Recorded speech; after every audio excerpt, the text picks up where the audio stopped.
A flag lowered, a name erased, a silence louder than bombs. On the morning of 18th August 2025, in a world still cloaked in diplomatic pleasantries, a small landlocked nation made a decision that echoed across continents. Burkina Faso, under the leadership of Captain Ibrahim Traoré, told the United Nations to leave. Not with apology, not with delay, but with the blunt force of 3 Latin words, persona non grata. In New York, the UN's blue flag still flutters above steel and glass, a symbol of a multilateral order. But in Ouagadougou, where red dust coats boots and bomb craters scar the land, that same flag became something else, an emblem of judgment. A verdict issued from afar. The UN called it oversight. Traoré called it an insult. And between these two truths stands the body of a soldier, the cry of a mother, the silence of an empty schoolhouse. This is not a headline. This is a reckoning. Stay with us and subscribe, not for scandal, but for sovereignty. What could make a nation risk everything, food, funding, favor, just to say, do not speak for us? It began with a document, cold, official, barely 3 pages long. But its impact was seismic. On 18th August 2025, the government of Burkina Faso issued a formal communiqué that shook the foundations of diplomatic convention. Carol Flores Moreniak, the United Nations resident coordinator, had been declared persona non grata, the gravest expression of rejection in the language of international affairs. No warning, no drawn-out negotiation, just finality. You are no longer welcome here. The same phrase once used for spies, for hostile envoys, for agents of sabotage, now leveled at the UN's top humanitarian representative. To most outsiders, it sounded procedural, a bureaucratic footnote. But to those who speak the language of sovereignty, it was a thunderclap. In diplomacy, persona non grata is not a disagreement. It is exile. And it is rarely, almost never, used against the United Nations. To understand the magnitude, consider this. Even in conflict zones teetering on collapse, UN coordinators are usually the last to go. When embassies close, when aid groups flee, they remain neutral, facilitating peace, administering help.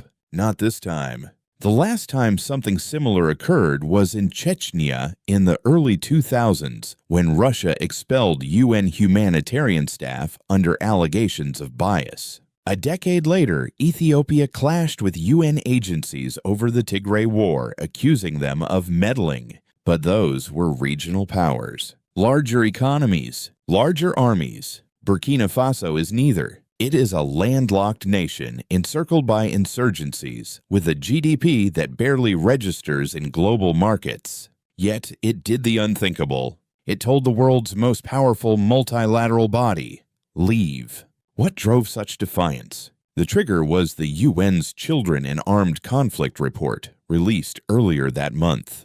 In it, Burkinabe armed forces were listed in the same breath as groups like Al-Qaeda and ISIS in the Greater Sahara, accused of child recruitment and human rights violations. The report, drafted in New York, reviewed by experts in Geneva, and translated into polite condemnation, landed in Ouagadougou like a thunderbolt. To the authors, it was analysis. To Captain Ibrahim Traoré, it was betrayal. Because on the front lines of the Sahel, soldiers are not statistics. They are sons, daughters, farmers who took up arms when their villages were overrun, teachers who swapped chalk for rifles. They are the thin, fraying line between families and the fire. To group them, even implicitly, with those who bomb schools, kidnap girls, and slaughter elders was not merely inaccurate. It was intolerable. And so, Burkina Faso acted. The government invoked its sovereign right, as per the Vienna Convention on Diplomatic Relations, to expel a foreign official. No appeal, no reversal. For the international community, the message was clear. This is not about aid. This is about honor. Burkina Faso drew a red line across the Sahel dust and dared the world to step over it. But what could possibly outweigh the risks? What would make a nation jeopardize life-saving aid, global partnerships, and international standing just to defend a line in the sand? They did not shout. They did not panic. They stood in silence as the weight of a decision unfolded across the nation. Within hours of the expulsion, the voice of Captain Ibrahim Traoré filled television screens across Burkina Faso. He was not theatrical. He did not raise his voice. But every word landed with the gravity of a man who had watched too many comrades fall. "We cannot allow our defenders to be slandered as criminals," he said. "To compare our soldiers who fall on the front lines with those who slaughter innocents is an obscenity. It is an insult not just to the army, but to the Burkina Faso people." The statement was deliberate. Every syllable chosen, every pause echoing deeper than its sound. The speech traveled far beyond press rooms. It entered homes. It reached the radios of outposts in the Sahel. It reached classrooms still functioning on the edge of insurgency. It reached the mothers who had dressed their sons in uniform and later buried their medals. In Ouagadougou's main square, something began to shift. Not in anger, but in resolve. Protesters gathered, not paid, not forced, but summoned by a moment they felt in their bones. Placards rose. "Our sovereignty is not for sale. Hands off our army." The chants were not chaotic. They were rhythmic, unifying. "We are not begging. We are rising." Commentators on state television held up copies of the UN report and asked the question out loud, one heard in market stalls and university halls alike. If our soldiers are called terrorists, who will defend our people tomorrow? This was no longer a bureaucratic spat. It had become a moral uprising, and at its heart was something deeper than policy. It was pain. The pain of being misunderstood. The pain of losing control over one's story. The UN report had framed it as a case of oversight. But to Burkina Faso citizens, it felt like erasure, as though the world had chosen not to see the blood on their roads, the dust in their lungs, the names etched on simple wooden graves. Traoré's government did not speak of isolation. They spoke of liberation, a break not from aid but from indignity. This, said one minister in a press briefing, was not the expulsion of a woman. It was the expulsion of a worldview, and that worldview, one where African soldiers are always presumed guilty, where African governments are lectured before they are listened to, had finally reached its breaking point. In cafes and mosques, on buses and at border posts, the conversation echoed with one central truth. Dignity is costly, but silence is costlier. The soldiers on the front lines, patched with second-hand uniforms, low on ammunition but high in resolve, were no longer just a defensive force. They had become symbols of a nation's soul, and to defend them was to defend the soul itself. International media described the act as rash, even reckless. But inside Burkina Faso, it was described as righteous. Not because it made life easier, but because it made meaning possible. This was not the tantrum of a regime. It was the reflex of a people who had reached their moral limit. And so, the blue flag was lowered, not with fire, not with fury, but with the quiet dignity of a people saying, "We are not what you wrote." This was not simply a challenge to the UN. It was a statement to the world that Burkina Faso had a voice, and it would no longer whisper. But was this defiance a show of strength, or the start of dangerous isolation? The consequences were not theoretical. They were immediate. By the end of the week, whispers turned to warnings. Aid groups hesitated. International NGOs reviewed their presence. Some paused operations entirely. In rural clinics once supported by global partnerships, medicine shelves began to thin. School lunch programs, coordinated with UN branches, faced uncertainty. The machinery of humanitarian relief, delicate, decentralized, and deeply dependent on goodwill, began to sputter. This was not the collapse of a system, but it was a signal, and everyone from the capital to the last checkpoint in the Sahel felt it. Yet in government halls, the tone remained unshaken. Ministers insisted the country would not bow to what they called conditional compassion. In their words, the dignity of the people was not a bargaining chip. "We will not trade the soul of our nation," said one official, "for a seat at someone else's table." To them, the price of compliance was moral erosion. Better, they argued, to stand alone than to kneel for support that came with strings and scorn. On military outposts near Djibo and Dori, commanders gathered their troops and read the government statement aloud. The effect was electric. For soldiers who had long wondered whether the world even acknowledged their sacrifice, the message felt like vindication. They were no longer mere pawns in a forgotten war. They were defenders of sovereignty. And when the news spread across national media, it took root not just as a headline, but as a turning point. One commentator called it the most consequential update in Ibrahim Traoré news since his rise to power. It was not just about expelling a UN official. It was about choosing to define Burkina Faso by its own metrics, not those handed down from New York or Geneva. Of course, not everyone cheered. In private, aid workers expressed alarm. Some feared that without cooperation, the systems holding vulnerable communities together would fray. Food insecurity, already severe in displaced populations, could intensify. Children out of school due to conflict might never return to classrooms. The government's refusal to tolerate perceived disrespect might win moral points, but at what human cost? Yet on the streets, that logic struggled to persuade. For many, the idea that dignity must always be deferred for the sake of survival felt like a cruel formula, as if Africans must first be grateful before they can be respected. That equation, long assumed, was now being rewritten. The Burkina Faso narrative had shifted from endurance to assertion.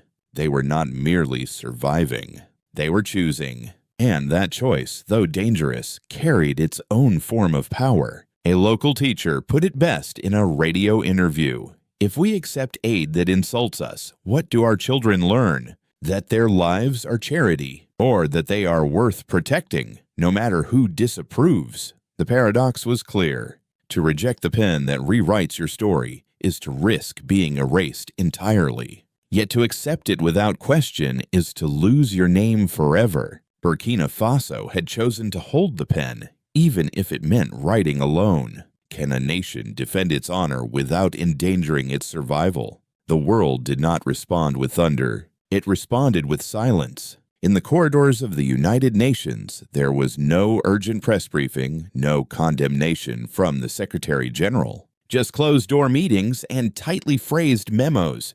Days passed. Still no word from Antonio Guterres. The absence spoke volumes. To some, it was restraint, an effort to avoid escalating tensions in a region already bleeding. To others, it was weakness. A global institution hesitating before a small nation that dared to defy it. But while New York stayed quiet, Washington did not.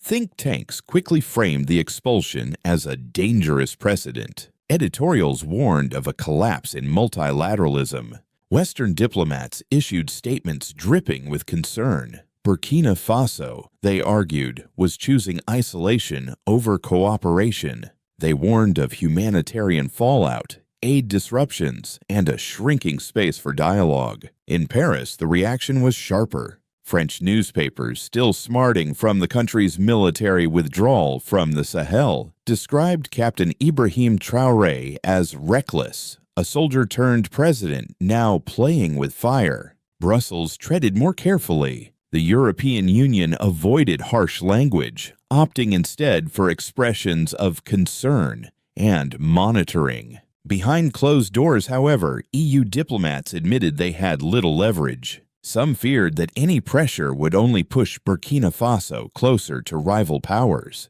because while the West condemned, Russia applauded. On state media, the Burkina Faso stance was framed as anti-colonial courage, a young African leader standing tall against hypocrisy. Commentators compared it to Moscow's own battles with Western institutions. In Moscow's eyes, this was not an expulsion.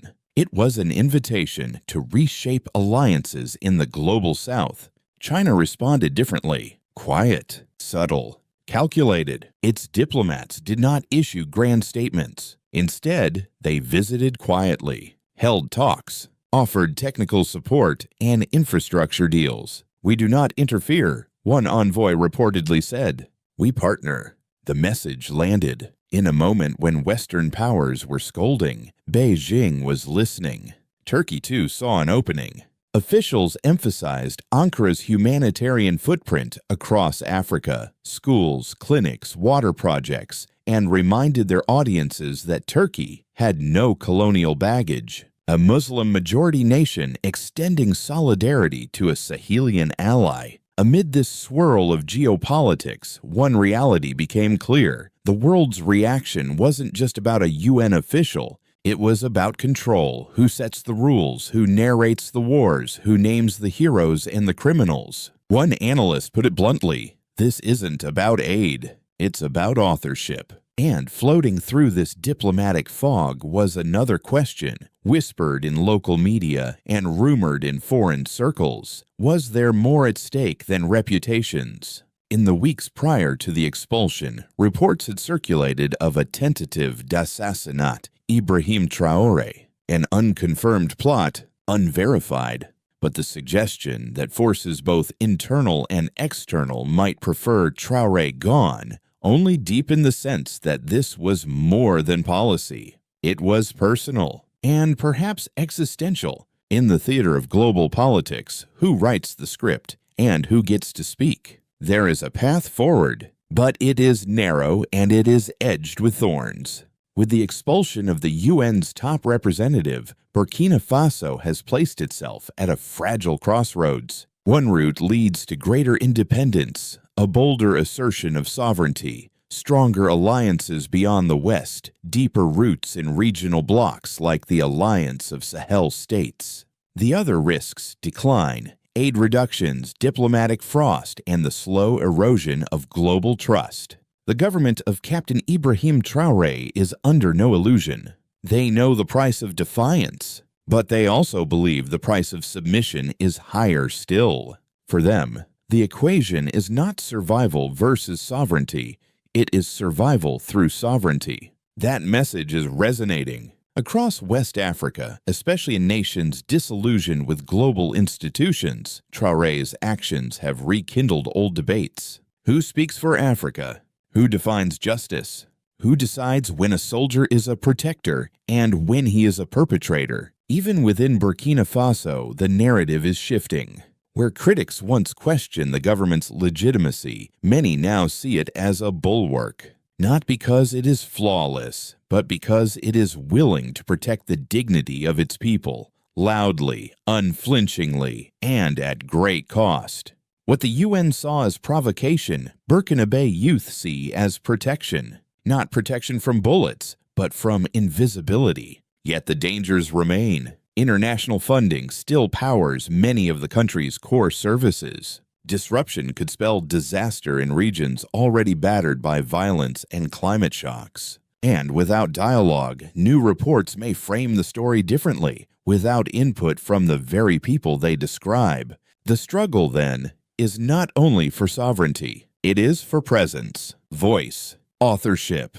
Still, in markets and mosques, in classrooms and camps, a question lingers in soft murmurs and bold declarations alike. If one landlocked nation can, what stops the rest? The dust of the Sahel now carries a seed. It may take root, or it may be trampled, but for now it exists, carried by a wind that whispers in every language of pride, "We are no longer waiting."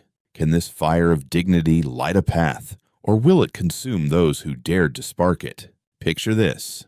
In New York, the blue flag of the United Nations still flutters in the September wind, high above towers of glass. But in Ouagadougou, that same flag has been lowered, not in rage, not in chaos, but in defiance. In the capital squares, young men and women wave new banners, not of hatred, but of hope. The AES Alliance crest sits beside national colors. Their chants rise not against the world, but for something deeper. Let Africa speak for itself. What happened on 18th August 2025 may be remembered in diplomatic circles as a breach of protocol, an act of recklessness. But in the hearts of many Burkinabe, it marks something else entirely, a declaration, a refusal to be spoken over, a moment when their leaders, flawed and embattled though they may be, stood tall and said, "Enough. Enough of distant judgments. Enough of being footnotes in someone else's narrative." This is not just a story about Ibrahim Traoré. It is about the battle for authorship, and it is not over. Across global news outlets, the headlines still spin: Ibrahim Traoré news, rupture with the UN sparks concern. Analysts debate whether this will embolden others, whether Mali or Niger or even Chad might follow. But beyond the headlines lies a deeper question, one still unanswered. What does it cost a nation to protect its name? And what happens when even that is no longer enough?